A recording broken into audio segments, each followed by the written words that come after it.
There is no such a thing as the deliverance ministry. It is very amazing that the term deliverance ministry is not featured amongst any of the listings of the New Testament gifts, offices, or ministries. The practice of deliverance as casting out demons from believers is never referred to in the record of the apostles' teachings in Acts of the Apostles or in any of the epistles. We are just wondering where people have come up with this to be actually a separate ministry of its own. You see, the false view of deliverance fails to take into account God's faithfulness to protect his children amidst all temptations and tests. This is what they think. The notion is that demons can inhabit and enter into a believer. It contradicts the statement that is made by John the Apostle when he said that the wicked one cannot touch any of the person that is in Christ, according to 1 John chapter 5 verses 18. So we don't know where they got it, but one thing we need to understand that the false view of deliverance perverts the New Testament concept of the indwelling, which is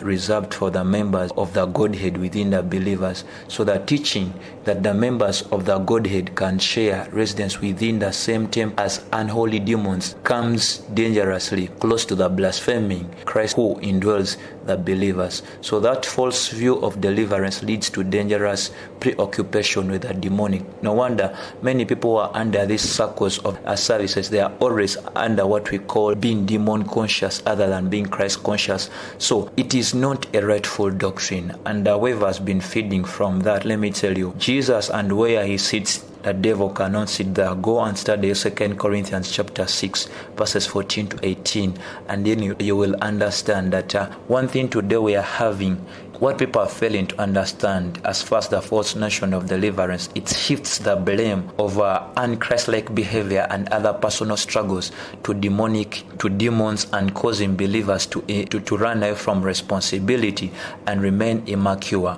However, a true believer has to know that he or she has a responsibility of living right, because the word of God tells us not to be conformed to the standard of this world, but to be transformed by the renewing of our minds. If we do not change our minds, automatically we are going to manifest some works of the flesh, and in the end we are going to call them demon attacks. We are going to call them mannerism of the devil actually working in us, which is not basically true. Stay blessed as you continue to enjoy the Bible truth.